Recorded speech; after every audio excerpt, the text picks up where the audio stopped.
Perhaps no other sport is more mental than golf. Sure, there's a lot of hard work and preparation that goes into it just like any other sport. But perhaps more than any other sport, you can be ultra prepared, have tons of experience, and just have holes or rounds of complete meltdown. It's one of the only sports where it is so hard to focus during your swing that fans have been kicked out of tournaments for taking pictures or even whispering loudly. Tiger swing again here at 18. No! What are you doing? For us amateurs, how many times have we gone to the driving range, played a bunch of rounds, felt like we were improving, and then you go out and hit 20 houses, lose 20 balls, and at the end of the round, you have to not count your OB shots to tell your friends that we shot under 100. The one thing that pulls us back is when we hit that one perfect shot. We get reeled right back in. Bam, back in for another 5 hours of misery, another $50. In the modern era, there's only been one man who was able to consistently dominate a sport this hard when all the others could only do it for small stretches. He certainly had the preparation and the hard work, but what set him above all the rest was his mentality. And I'd say, either hit or get off the course. And then he would stripe it and turn around and look at me. But that look said, now take that. I said, Tiger, the training is over. And I promise you that you'll never meet another person as mentally tough as you in your entire life. At least on the golf course, it worked. This man has a record of 53-4 when holding a share of the lead and going into the final round, and 41-2 when holding the outright lead. That is unbelievable. One factor is, of course, your own mental strength, but the other factor is the fear you are putting into your opponents and causing them to unravel. Tiger would never admit this, but he certainly played into that. No doubt the other players in Tiger's final group knew his record and reputation, and nothing was more symbolic of this than Tiger's customary Sunday red. All but one crazy exception. Monday was certainly an interesting start to the morning. We turn up at Torrey Pines there, you're all jacked up, and the first thing you see is Rocco Mediates dressed like Tiger Woods, black pants and a red shirt. It's Monday. He doesn't wear red on Monday, does he? Apparently he does. I wear red on Mondays. Tiger I think he was a little amazed. He said, Stevie, can you believe what he's got on here today? And I walked over to him. Good morning. He goes, nice shirt.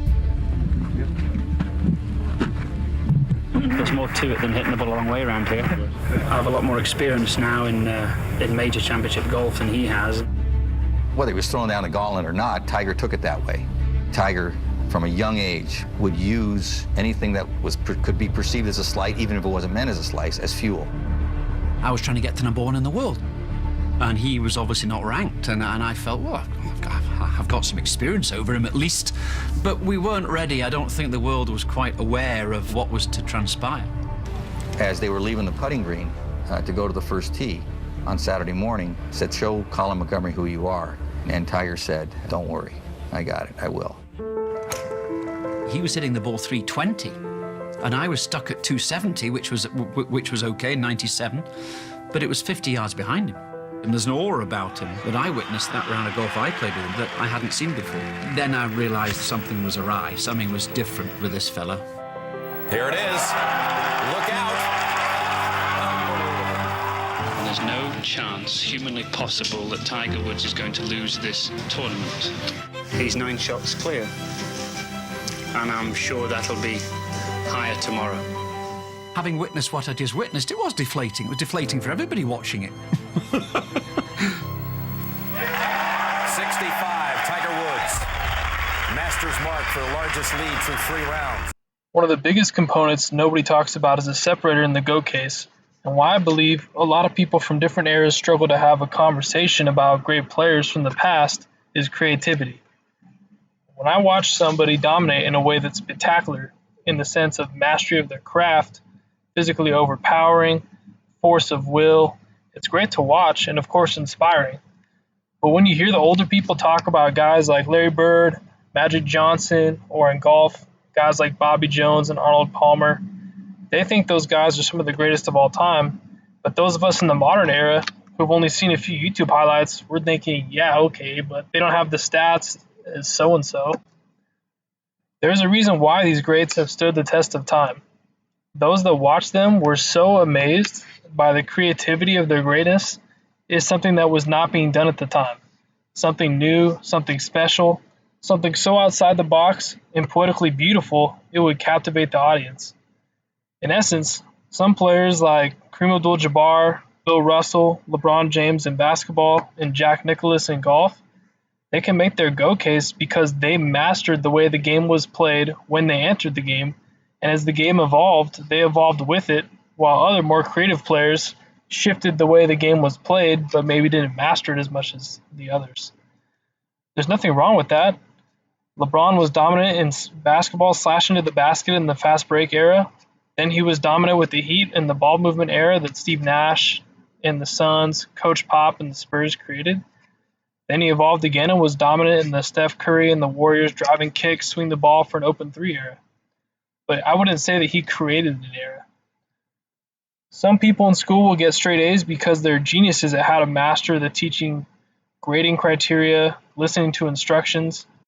Other people will perform mediocre at school and then they'll become millionaires operating a business because they thought outside the box and got creative with how to make their own paradigm that had never been done before. To me, this is what has attracted so many people over the years to gravitate towards Tiger Woods and Michael Jordan. Most athletes can draw crowds due to their success and the mastery of their craft, but when you watched Tiger and Michael Jordan, you always came away witnessing something you had never seen before. Look at this light, look at this shot. He's got to go dead vertical and he's got a ridge. He's got to carry this just barely over the long grass. The shot was obviously difficult, but it wouldn't have been so bad if I had a good lie. It wouldn't have brought water into play. Going to have to go vertical with the super high lob and just take his chances. Straight up. Oh, yeah, look at this, Peter. Look at this shot. Look at this. Might go in. Might go in. Might go in. It is in. That was incredible. I went for it, I pulled it off, and for it to land as soft as it did was kind of a surprise. I didn't think it was going to get there at one point. I thought it was going to be a short, and then it fell in.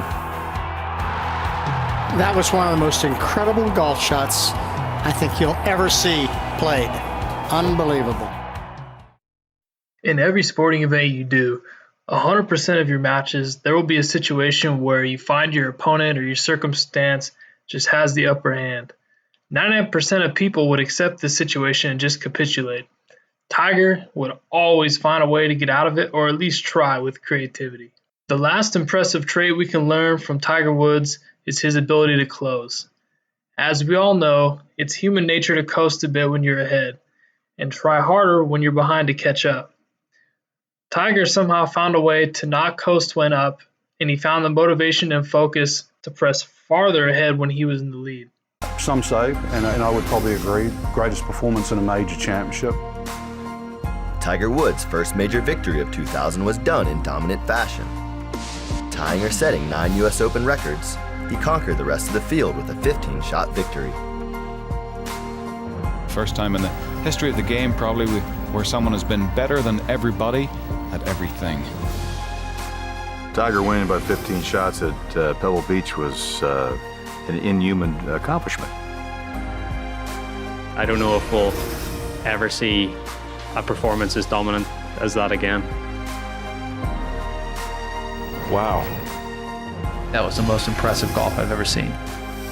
There's not a question that it'll go down in history as maybe one of the best championships ever played in the game of golf. I would say that half of the field would pitch it back into the fairway, but certainly not Tiger. He's got 202 yards to the hole. I think he could probably get a 7 or 8 iron on it. He may get it all the way up there. Look at this. Look at this. His strength is not an advantage. It's just not a fair fight. No, it really isn't, Roger. I mean, that is phenomenal. Puts it on the green, 15 feet from the hole. My question is, how do you beat that? I mean, I agree with you, Gary. Half the field would say, look over to the fairway and say, I'm just going to pitch it out over here, and I'm going to try to make a 5. Well, look at the smile on his face. Look at the smile on Steve Williams' face. In Tiger's 2000 U.S. Open record-setting destruction, people always talk about how impressive it was that he won by 15 strokes. which of course is, yes, absolutely nuts and will never happen again. But most analysts agree that the playing conditions on Friday to Sunday at Pebble Beach that week were still playing possibly the hardest it had ever played. And second place finishers Ernie Els and Miguel Angel Jimenez were praised for even finishing at +3. In a normal major championship leaderboard, you see maybe 7 to 10 players within a few strokes of the lead, and the vast majority of the players who made the cut within 10 to 15 shots at most of the winner.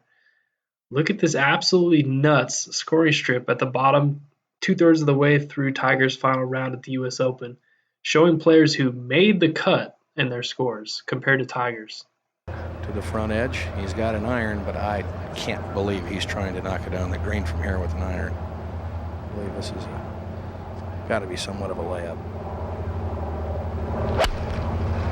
It is. Just putting the ball down the fairway on the left-hand side. It'll be valid. Who else has the drive to keep pushing that hard when they're that far ahead? Tiger. He wasn't just motivated by winning, he was motivated by legacy and greatness. So in conclusion, what can us average athletes learn from Tiger Woods' GOAT mentality? First, to be the best, you have to be the most creative. Always be thinking, searching, dreaming for new and unique ways to get around problems and obstacles you will face in your games. Kobe would research sharks and killer whales to study how they would attack their prey in order to learn creative ways to attack his prey. Leave no stone unturned to find new creative edges. Break the status quo. Secondly, hard work and preparation. Tiger researched everything there was to know about the game of golf. He practiced every type of shot, even shots he may only need once or twice a year. He knew every hole and every possible shot on every hole, and you would regularly hear him discussing in press conferences years later when a tournament was circling back to an old course he'd played, random shots or holes he knew from back then. Don't ever let your opponents out-prepare you. And lastly, legacy. Everyone has to find what motivates them. All the GOATs in their respective fields, they'll downplay in interviews their accomplishments to stay humble, but legacy is what drove them all. Legacy can be championships, having your family name be remembered forever, having your children and grandchildren take pride in your family name, honoring your parents' sacrifice for your success. It's all legacy, and I'm here to tell you there's no better motivation than that. Meditate and think hard about what you want your legacy to be, and go for it. When one player is playing just to win and the other is playing for legacy, the one playing for legacy can't be stopped. And I leave you now with what creativity and chasing legacy looks like. Fairway wood out here, so he's blasting away. He's just trying to hit some kind of low bullet. Wow, what a shot this is. Right at the flagstick. Oh, my goodness. Oh, get away from me. He can cut it enough to get it on. Just blocked, pushed it back there, missed all the people. That's good. Doesn't get much better than that. I'll tell you, that is one heck of a shot. That's actually a birdie chip from there. Told you the birdie chip. But take a good look at it because you'll never see anybody else there again. Unbelievable. How about that? He made 3 here at 11 yesterday from jail, and he's attempting to do it again. There it is, low draw. I think back of the right foot. Piece of cake. Well, he got it to turn over. This is just fabulous. What a great shot. I just knew it was going to be difficult from there. How's it look, Bob? Looks very nice. It looks all universe. It looks all universe. Mr. Universe. Tiger into the hazard off the tee, off with the shoes, on with a rain pant, and back into the hazard, plays it out to the fairway. That's a splash shot right there. I dare say that was risky. That much water came out after that. You knew it couldn't have been sitting very well. Got about 80 yards out of that, and nearly similar distance for his third, pin tucked on the left. And you got to say that was a great decision now to play that second shot out of the water. So good chance to make 4. That is a hard-working 4. Par for Tiger Woods. Oh, here we go. Yeah. Yes. Oh. Did he go through the trees? Oh, goodness. What a golf shot. You've got to be kidding me. Oh, my goodness. That's ridiculous. What? That is fantastic. Look at that finish. This is Tiger the artist. Oh, wow! What a shot! Just ricochets back toward the hole. I mean, he sets you up. He goes through the whole rehearsal. You know what he's going to do, but you say to yourself, is he going to do this again? Well, you got the artist and the engineer, and this right here is full-blown artist.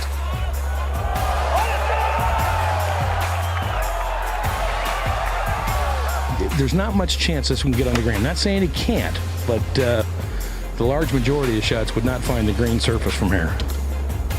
Like that? You got to be kidding me. Come on. That's unbelievable. Ooh, there it was. Well, if this will bounce left, this could be absolutely brilliant. It is brilliant. I'm telling you, it's really good. Just below the green, we can see the ball in that heavy rough. And you knew, Jake, he knew that he was going to pay the price on the finish there. Left you off your knees. When did you practice that one? Oh, you're kidding. Was ridiculous. How good is that? Let me tell you, you might not see a better shot all week. Oh, yeah? That was spectacular. You're kidding me. Do you love that? Yeah, sure. He's got 191 back into the breeze, and he's going to try to slice a 4-iron in there. Yeah, it's not slicing. It's right at that tree. That's bogeys. Humphrey Bogart's tree. Hope he's not blocked out. He's going to hook it round the tree. Try. Tell you what, that is fantastic. Come on. I played with Christy O'Connor Sr. way back. He could hook chip shots round trees. Yeah. It was with that famous wrist action of his. Wide right off the tee behind Bogey's tree for his third, and then just an easy up and down. There's a good chance he doesn't get this inside DeMarco's ball.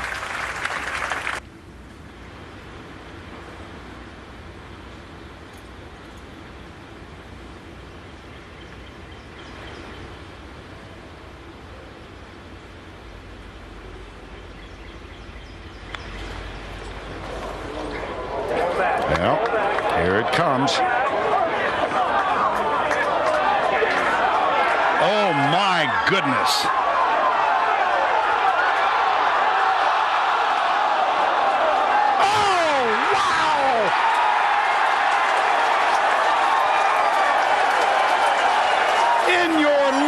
Have you seen anything like that?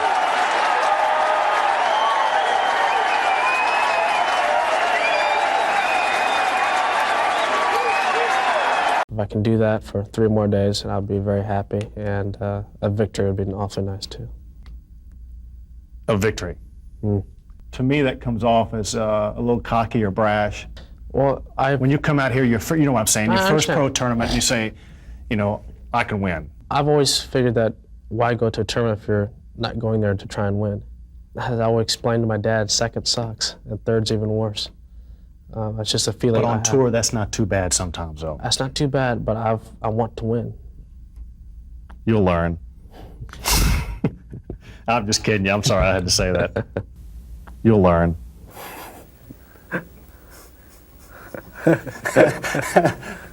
You know, I have learned something. I think you're better than I thought you'd be. Thanks. Are you better than you thought you'd be? This early, yes.